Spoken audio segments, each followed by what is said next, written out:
The room was silent, too silent, as if the world outside had been cut away. A single chair stood in the corner, and upon it sat the doll, its painted grin stretched unnaturally wide, glassy eyes glimmering faintly in the dark, reflecting a light that wasn't there. The air hung heavy, stale, and for a moment nothing moved until the stillness broke with a scream that tore through the house like shattered glass. The overhead bulb flickered violently, shadows leaping across the walls, stretching and twisting. Like living things, a sudden slam shook the door, rattling it against its hinges, as though something inside the room refused to let anyone leave. The chair creaked, the doll's head tilting ever so slightly, as if acknowledging the chaos it had caused.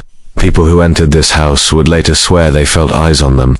The piercing weight of being watched, though no one else was there. The doll never blinked, never shifted, yet its gaze seemed to follow, marking each soul that dared step too close. The scream echoed, not once, but again, like it had been swallowed by the walls and thrown back, distorted, mocking, and then came the whisper, low, hushed, almost tender, wrapping itself around the trembling silence. This isn't just a toy, it's a curse. Some might laugh at that, brush it off as superstition, but those who stood there knew differently. They felt the cold crawling down their spines, the unnatural drop in temperature, the way their breath fogged in the air as though they had been plunged into another world. The doll sat still, but its presence grew larger, filling the room until there was no escaping it. A house that once held warmth and laughter was now a place of dread. Families avoided it, neighbors whispered, and yet the doll remained untouched, unmoving, waiting for the next unsuspecting soul to carry it into their home, because this was never meant to be a child's toy. It was a vessel, a disguise, a doorway into something unspeakable, and once opened, that doorway could never be closed. But this was only the beginning. What followed was pure horror. The house on Rosewood Lane was the kind people slowed down to admire. Red bricks warmed by afternoon light, a white fence trimmed with flowers and wind chimes that sang whenever the breeze passed through. Inside, it smelled of cinnamon tea and fresh laundry. Laughter often echoed through the halls, and the kind of quiet that meant safety wrapped around every room like a blanket. It was here, in this peaceful corner of the world, that the Miller family lived. Donna, a schoolteacher with kind eyes, David, a quiet man with rough hands from honest work, and their 7-year-old daughter, Lily, a bright-eyed child who still believed her stuffed animals could understand her. The Labubu doll arrived on a Sunday afternoon. Anna had spotted it at a local flea market, tucked between porcelain teacups and dusty music boxes.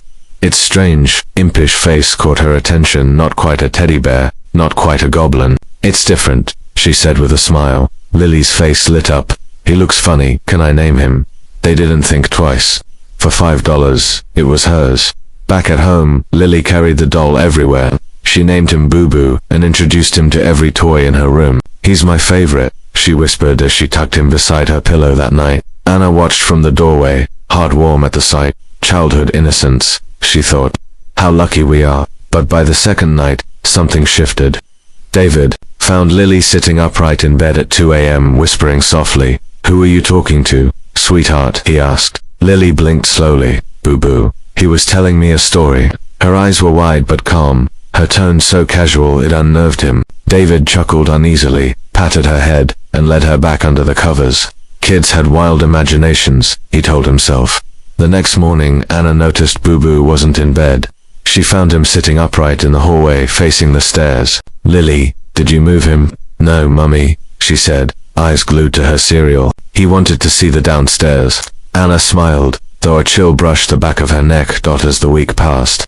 The doll appeared in stranger places, balanced on the windowsill, perched on the bathroom counter, once even sitting at the dining table with a spoon resting beside him. Lily would giggle when asked, but her explanations became stranger. "He doesn't like the dark," she'd say.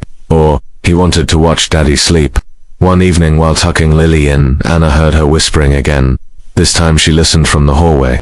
The voice was one-sided, Lily's tone hushed and serious. "I won't tell them," she said softly. "I promise." Anna stepped in. "Honey, who are you talking to?" Lily froze. "Nobody," she murmured, eyes darting to the doll. That night, as the house fell silent and the lights dimmed, Anna stood in the doorway of her daughter's room. The moonlight poured in through the window, casting shadows across the floor. Boo Boo sat upright on the pillow beside Lily, staring directly at the door, his grin wider than she remembered. What seemed like play was the first warning sign. At first, The family dismissed it. A misplaced toy, a child's forgetful hand, nothing unusual in a home filled with playthings. Yet the Labudo seemed to have a habit of moving itself in ways that couldn't be explained. On Tuesday, Anna left Boo Boo on Lily's bed before heading to the kitchen. When she returned moments later, he was propped against the window, staring out at the street as though he had been waiting for someone to arrive. She frowned, lifted him back to his place on the pillow, and told herself Lily must have snuck in and moved him without her noticing. But Lily was outside in the yard the entire time. Later that week, David spotted the doll on the sofa, remote in its lap, angled toward the television. He muttered under his breath, amused at first. But when he asked Lily why she'd left her toy downstairs, she shook her head solemnly. "I didn't put him there, Daddy. He moves on his own." David laughed uneasily. "Sweetheart, dolls don't move by themselves." But the look in Lily's eyes wasn't playful. It was steady, serious, the kind of gaze that chilled him because children rarely lie without reason. Nights grew restless. Anna woke to faint scratching sounds in the hallway, soft and irregular, like nails dragging across the wooden floor. At first she blamed mice, but when she rose to check, she found the doll sitting upright by the bedroom door, facing inward, its plastic grin catching the sliver of moonlight that the following night. The sound came again, but different. A faint giggle echoed down the hall, high-pitched and quick, like a child's laugh. Anna froze in her bed, certain Lily was awake. Yet when she peeked into her daughter's room, Lily was fast asleep, her breathing deep and steady. Boo Boo sat beside her, his head slightly tilted, as though listening to a secret joke only he could hear. By now, the house itself seemed to bend around the doll's presence. The family felt watched, even when Boo Boo was just a lump of fabric and thread, motionless on a shelf. There was something in the Iran attention, heavy and focused, like eyes pressing against the back of their necks. David, ever the skeptic, tried to rationalize, "We're tired, we're overeating, it's just a toy." But Anna noticed the subtle shift. Lily grew paler each day, her once bright laughter replaced with whispers to the doll when she thought no one was listening. She no longer wanted to play with her other toys. Her drawings at school turned darker, of shadowy shapes surrounding a grinning figure with wide eyes. One evening, Anna asked gently, "Lily, what do you and Boo Boo talk about?" Lily's lips pressed together, hesitant. Finally, she whispered, "He tells me secrets." "What kind of secrets?" Her daughter's voice was matter-of-fact, unsettling in its calmness. "He tells me things about you and Daddy, things I'm not supposed to know." Anna's heart skipped. She pressed further, but Lily only shook her head, clutched the doll to her chest, and refused to say more. That night, David set Boo Boo on the highest shelf in the living room, determined to put an end to the nonsense. But when he came downstairs the next morning, the doll was sitting at the kitchen table, chair pulled out as if it had been waiting for breakfast. The air grew colder with each passing day, a constant chill lingering in corners where the doll was placed. Anna swore the shadows shifted more quickly near it, like the light itself bent away. And Lily, sweet, innocent Lily now, defended Boo Boo fiercely, snapping at her parents whenever they tried to move him. The breaking point came late one stormy night. Rain hammered the windows, thunder rolled, and the power flickered. Anna jolted, awake to the sound of Lily's laughter echoing through the hall. She hurried to her daughter's room, heart pounding, only to find Lily asleep, her lips parted in dreams. The laugh, however, still rang out soft, lingering, and not coming from Lily at all. Anna turned slowly, her breath catching in her throat. Boo Boo sat in the corner of the room, not on the bed where he'd been left. His painted grin stretched wider than before. The plastic seemed tugged unnaturally upward, as though the doll itself had learned how to smile. But then, the doll's smile changed. The house that once radiated warmth now seemed to breathe with unease. Light bulbs flickered unpredictably, buzzing before dimming into a low glow, only to flare up again without reason. At first, David changed the bulbs, muttering about faulty wiring, but after the third electrician insisted there was nothing wrong, even his stubborn rationality began to waver. Objects shifted and fell with increasing frequency. A vase on the mantelpiece tipped and shattered while no one was near. Picture frames slipped from their hooks, glass scattering across the floor. The noise always came from the rooms where the doll was kept, and though no one admitted it out loud, each of them knew.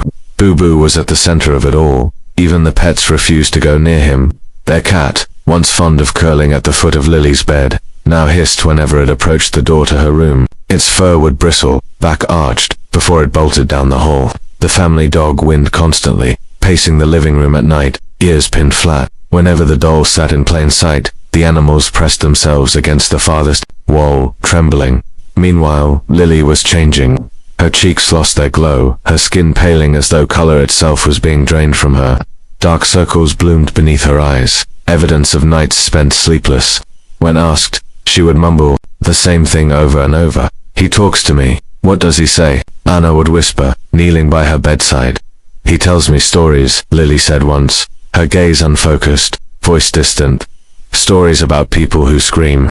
The words clung to Anna's thoughts like cobwebs. She wanted to believe it was a child's imagination, but the heaviness in Lily's tone so empty, so adult left her shaken. David, however, refused to entertain the idea. "She's making it up. Kids have imaginary friends. That's all this is." His voice was firm, but Anna saw the tightness in his jaw, the way he avoided the doll's eyes whenever he spoke. Arguments began to fill the house. Anna insisted something was wrong, that they couldn't ignore the signs. David snapped back that fear was feeding the madness, that they were frightening Lily with their paranoia. But the arguments always ended the same way. Silence, both of them turning away, neither comforted by their own explanations. And still the nights grew worse. It started with footsteps, soft, deliberate, pacing the hallway long after everyone was in bed. Anna would rise, convinced she'd find Lily out of bed, but her daughter was always asleep. The footsteps never stopped when she looked sometimes. They even grew louder, bolder, until they seemed to circle her in the dark. Then came the laughter, not Lily's innocent giggle, but a thin, sharp sound, quick as a blade. It echoed through the walls, impossible to trace. At times it seemed to seep from the vents, other times from the corners of Lily's room, even when her lips never moved. Worst of all was the doll itself. Boo Boo was never where they left him. Anna placed him on the dresser one night, only to wake and find him sitting at the edge of Lily's bed, facing the child as she slept. Another night, David swore he had locked the doll in the attic. Hours later, the scratching began again, loud, frantic, just above their heads, until at last they found Boo Boo back in Lily's arms. The tension devoured the household. Anna grew brittle, jumping at every sound. David stayed longer at work, unwilling to face the nights. Lily no longer laughed, no longer ran through the house the way children do. She clutched Boo Boo constantly, whispering secrets into its ear. Her eyes glazed as if her soul was slipping further away. One stormy evening, the house plunged into chaos. The lights flickered violently, plunging rooms into alternating shadow and brilliance. A framed photograph flew from the wall, shattering on the floor just inches from Anna's feet. The dog howled, clawing at the door to escape, while Lily sat calmly in her bed, stroking the doll's fabric ear. "It's okay," she whispered, her voice lost beneath the thunder. "He just wants to play." That was when David broke. Grabbing the doll, he hurled it into the corner, shouting, "It's just a toy." But when the room fell silent, when every flicker of the bulb ceased, and the air itself seemed to hold its breath, even he couldn't deny the truth pressing in around them, because the doll was no longer facing the corner where it had landed. Slowly, impossibly, it had turned, its painted grin fixed on them once more. And then came the night they finally saw it move. Anna woke with a start, her chest tight as though something had pressed down on her while she slept. The room was silent except for the faint rattle of rain against the window. She rolled onto her side, reaching for David, but her hand met only cold sheets. Before she could call for him, her gaze shifted and froze. The doll was standing by her bed, its stubby legs balanced upright on the floorboards, its stitched smile turned upward toward her face. It should have been impossible. Its limbs were sewn too stiff, its body too soft, yet there it stood, motionless, watching. Anna's breath caught in her throat. She blinked, hoping her mind was playing tricks, but when her eyes opened, Boo Boo hadn't moved. He was still there, closer now, his glassy stare gleaming in the moonlight. She screamed. David burst through the doorway seconds later, breathless, his eyes darting between Anna and the floor. But the doll was no longer standing, it was back on the dresser, slumped in its usual seated pose. Anna shook her head furiously. "It was here, David. I swear, it was here." He put his arms around her, but his gaze never left the doll. For the first time, he didn't argue. He didn't call it imagination. From that night on, mirrors in the house became their enemy. While brushing her teeth one morning, Anna saw a figure flicker in the reflection tall, shadowed, standing directly behind her. She spun around, but the bathroom was empty. In the mirror though, Boo Boo sat perched on the counter, staring with its painted grin. Yet when she turned again, the doll wasn't there. The same happened to David, shaving. One evening, his reflection seemed wrong, lagging behind, moving slower than him, and in the corner of the glass, a figure hunched low with eyes like burning coal. He slammed the mirror cabinet shut, sweat pouring down his temples. From then on, neither of them lingered in front of glass. The house bore scars too. Scratches appeared on the walls, long, uneven, carved deep into the plaster as if by claws. At first, they blamed the cat, until one morning they found fresh gashes high above where any animal could reach. Then the scratches spread to the furniture, to the bedroom door, and finally to their own skin. David woke with 3 jagged lines down his forearm, crimson welts that burned as though freshly made. Anna's shoulder bore the same marks days. Later, both of them had felt nothing in their sleep. Through it all, Lily clung tighter to the doll. When Anna tried to take it away, her daughter's screams echoed through the house, raw and piercing. "You can't. He'll be angry," she sobbed, wrapping her arms around Boo Boo as if protecting him. Her small frame trembled violently, her face pale, her eyes wild. Anna recoiled, tears brimming in her own eyes. She wanted to tell her daughter the truth, to shake the doll from her grasp, to end it all. But the fear in Lily's voice cut through her resolve. If a child was this terrified of angering it, what would happen if they truly forced it away? The air in the house grew heavier by the day. Every corner felt suffocating. Every shadow stretched too long. The laughter returned, louder, crueler. Even David, who had once dismissed it all, now kept the bedroom door locked at night, a useless attempt to bar something that needed no door to enter. It was clear to both of them now. The doll wasn't just watching, it was acting, reaching out, leaving marks not just on their walls but on their lives. And when they finally tried to rid themselves of it, when they thought they could end it all with one desperate choice, they learned the most terrifying truth of all. They thought they could get rid of it. They were wrong. David could no longer deny it. The scratches on his skin, the footsteps in the hallway, the way his daughter clutched the doll as if it were her only lifeline. Every instinct screamed that Boo Boo was not just a toy. It was a parasite, and if he didn't stop it, it would consume them all. So one grey morning before Anna or Lily awoke, he grabbed the doll and shoved it into a trash bag. He carried it outside, heart hammering, and hurled it into the rusted metal bin at the end of the street. "Stay there," he muttered under his breath, slamming the lid shut. He returned to the house, chest heaving, relieved for the first time in weeks. But when Anna stepped into Lily's room hours later, Boo Boo was sitting neatly on the bed, its grin brighter than ever. The bag outside was gone, the bin empty. Night David drove the doll miles away, into the woods on the far side of town. He buried it beneath damp earth and stones, sweating as though he were committing a crime. He whispered to himself, "This time it's over." But when he returned home, he found the doll propped on the kitchen counter, one ear torn from the shovel's edge, mud still clinging to its fabric. His hands trembled as he told Anna, "It doesn't want to leave." She stared at him, her face pale, lips pressed thin. "It's not about what we want," she whispered. In desperation, David built a fire in the backyard pit. He tossed the doll onto the flames, watching its fabric curl and blacken.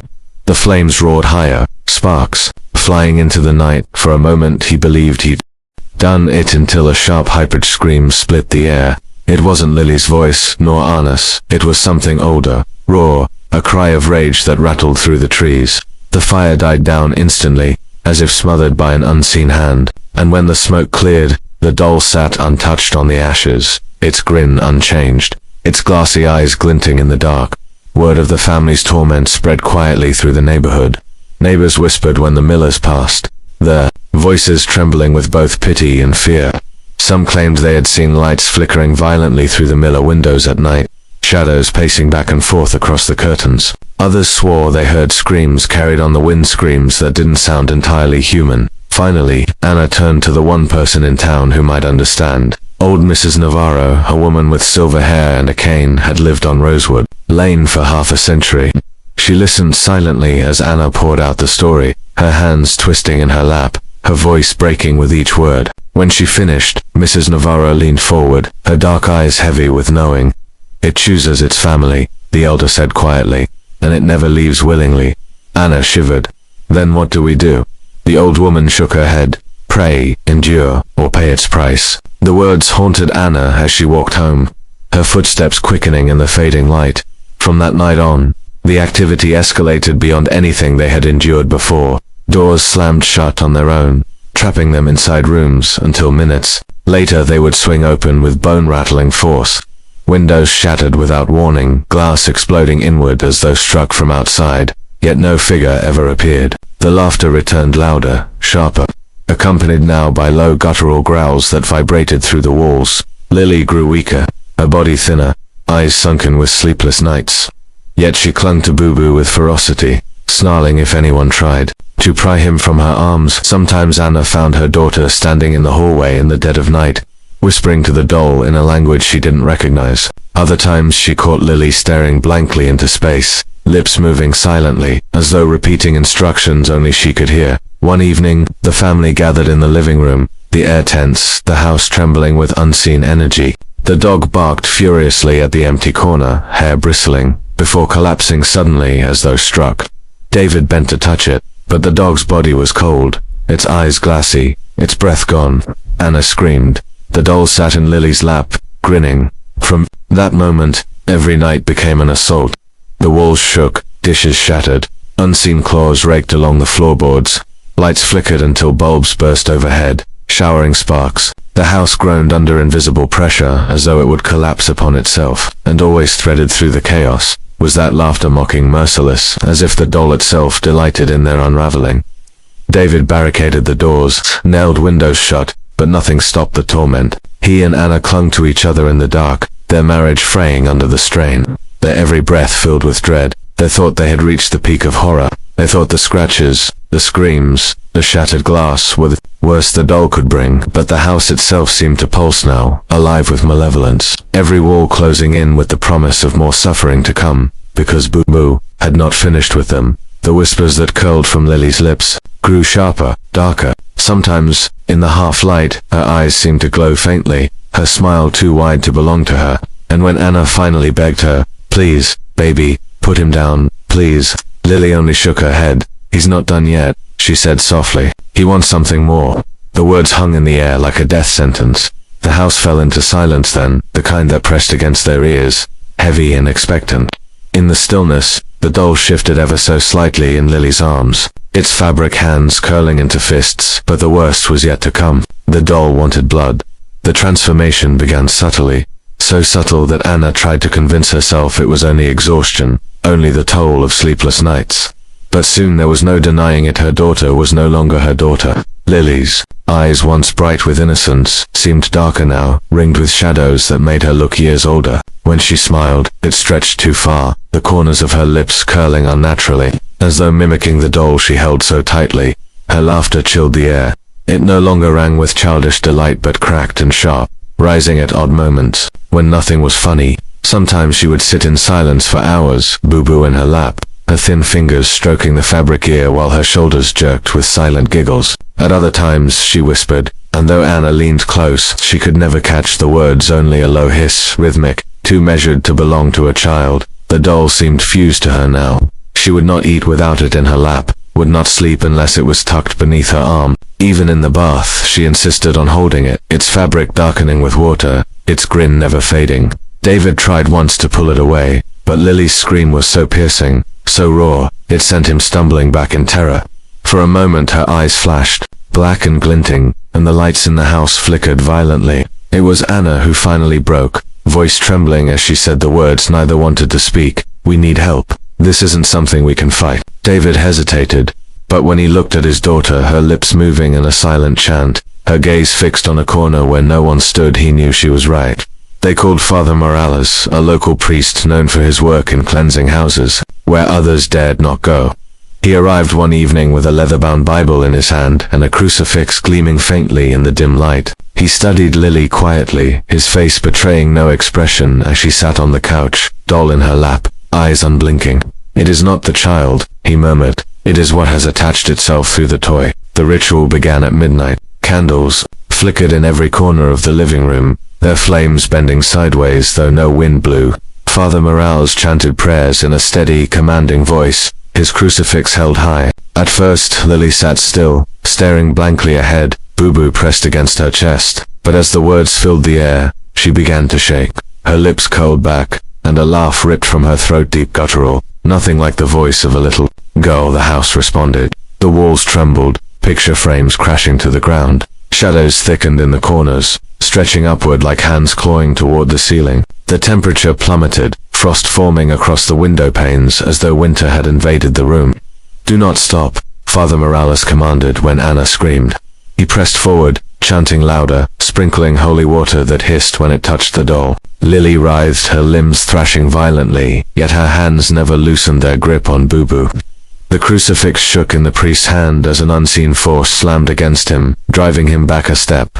David rushed forward, but the priest barked, "Stay back, it is not finished." The lights above burst in unison, glass raining down. The room plunged into chaos, doors slamming, furniture toppling, the growl of something inhuman vibrating through the floor. Lily arched backward, eyes rolling white, mouth open in a scream that was not her own. And still, the doll sat perfectly still in her lap, its painted grin fixed, its button eyes gleaming as though feeding on every ounce of fear in the room. Father Morales shouted the final words of the rite, his voice hoarse but unyielding. The candles flared, shadows recoiled, the air splitting with a crack so loud it rattled their bones. For one fleeting moment, silence fell, heavy and suffocating. Anna dared to hope it was over. She reached for her daughter, whispering her name, tears streaming down her face.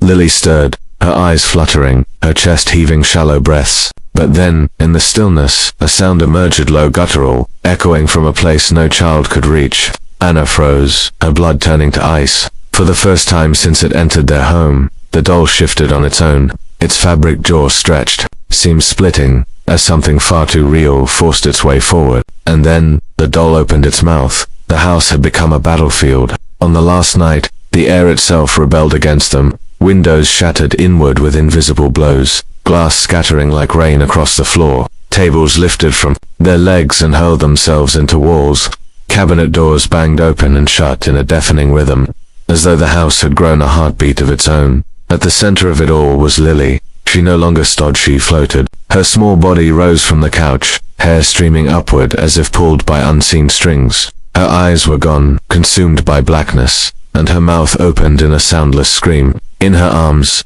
clutched as tightly as ever, sat the Labuda, but now its grin was different. It was wider, more grotesque, its button eyes glowing faintly with a hungry fire. Father Morales stood firm, shouting his prayers above the chaos. His crucifix burned bright in the flickering candlelight, but his voice faltered as the floorboards split and a roar surged through the house like the breath of a beast. "It's too strong," he gasped. "Something binds it here." Anna clutched her chest, the truth striking her with brutal clarity. The doll wasn't only attached to Lily, it had fed on their love, their fear, their memories. Something of theirs had become its anchor. Her eyes darted around the room and landed on a small wooden box resting on the shelf, their keepsake chest, filled with mementos from the years they'd built together. Wedding photos, letters, Lily's first drawing, every piece infused with their joy, their devotion. Tears blurred her vision, but she understood. To sever the curse, they would have to sacrifice what bound them most. David shook his head violently when she reached for it. "No, we can't, we have to," she screamed, her voice breaking as the room shook harder. Lily's body twisted, in the air, her head lolling unnaturally as the doll's giggle filled the house. Anna seized the box, her hands trembling as she hurled it into the fire roaring in the hearth. The flames devoured the wood instantly, curling the photographs into ash, erasing years of memories in seconds. The effect was immediate. The doll shrieked. Its sound was not mechanical, not childlike, but the raw howl of something ancient and vengeful being torn from the world. Lily's body dropped hard onto the floor as the lababu writhed in her hands, seams bursting, fabric blackening. Its button eyes popped with a hiss, releasing a foul smoke that filled the room. The house convulsed one last time, every wall groaning, every window rattling as though the structure itself might collapse. Then, as the doll melted into a pile of smoldering ash, everything stopped. Silence. The air was still, heavy with the scent of smoke and the sting of salt from their tears. Lily coughed weakly, her small hands trembling as Anna pulled her close, rocking her, whispering her name over and over as though to anchor her back to life. David dropped to his knees, clutching Anna and Lily together, the three of them bound. In grief and relief, Father Morales crossed himself slowly, his shoulders slumping in exhaustion. "It is finished," he murmured, though his eyes lingered uneasily on the blackened patch where the doll had burned away. The house was silent now, but it was not the silence of peace. It was the silence of something that had been torn out, leaving behind scars that would never fade. The Miller family would carry this night forever, etched into their bones, whispered in their dreams. They thought it was over, or so they thought. Morning came like a stranger. The Miller home stood quiet, its walls still blackened from candle smoke, its floors littered with the debris of a battle no outsider would ever believe. Anna sat at the kitchen table, her trembling hands wrapped around a cup of untouched tea. David leaned silently against the wall, staring at nothing. Between them, Lily played absently with a strand of her mother's hair, her wide eyes hollow, her lips sealed shut. Since that night she had not spoken a single word. The family had survived, but survival was not the same as freedom. Their home, once filled with laughter and warmth, now carried a stillness too heavy to breathe in. Every creak of the floorboards at night made their hearts race. Every faint whisper of wind against the windows carried an echo they did not dare follow. They knew the doll was gone, or so they believed, but the memory of its presence clung to the walls like smoke that could never be aired out. Anna sometimes woke to the sound of faint giggles, dismissing them as dreams until she saw Lily bolt upright in bed, eyes wide, listening to the same phantom sound. David tried to repair the scratches on the walls, to paint over the marks, but no matter how many coats he laid down, the grooves bled back through, stubborn and mocking. The house bore the truth, and it refused to forget. Neighbors whispered. Of course, they had heard the screams, seen the windows shatter, and some even claimed to have glimpsed shadows writhing inside the house that final night. But the Millers never explained, never invited questions. They carried their silence as both shield and curse. And in that silence came the reflection. The Lababu doll had not come to them by chance. They had chosen it, innocently, even eagerly drawn. By its rarity, its novelty, the thrill of owning something no one else had. But what they thought was harmless curiosity had opened the door to horror. What seemed like a simple toy revealed the darker truth, that some objects carry hunger, and some hungers cannot be controlled. The narrator's voice returns, low and warning. Curiosity, greed, the temptation of innocent things, these are invitations. Invitations for darkness to step in, because not every toy is meant to be played with. Not every smile is meant to bring joy. And sometimes, the very things we treat as harmless are the ones that cost us most dearly. The Miller family moved forward, scarred but alive. They would never speak the doll's name again, never risk passing its curse through stories or memory. And yet, deep down, they all carried the same fear that it wasn't truly gone, that its ashes were not an ending but a seed waiting to grow again. For somewhere, in some shop window, or tucked away in a forgotten attic, another Labubu waits. And this time, it may be watching you. This was the story of the Lababu doll, a tale that began with innocence and ended in terror. What seemed like nothing more than a playful collectible became the doorway to a nightmare, leaving one family scarred forever. They thought they were safe when the doll turned to ash, but the truth lingers like smoke. Evil does not vanish. It waits. And so we return to the title, to the name that now feels heavier, darker, the Labu doll. It's not just a story, not just a warning. It is a reminder that sometimes the things we invite into our homes, the things we dismiss as harmless, carry shadows we can never control. But what about you? Have you ever seen something moved when it shouldn't have? Heard whispers in the night when no one was there? Or felt a pair of unseen eyes watching you from the dark corner of your room? Share your story in the comments below. You never know who else might have lived through something similar. And if you want more stories like this, more tales where shadows walk and nightmares breathe, then stay close. Subscribe, if you dare, because the next story may be even darker than this one.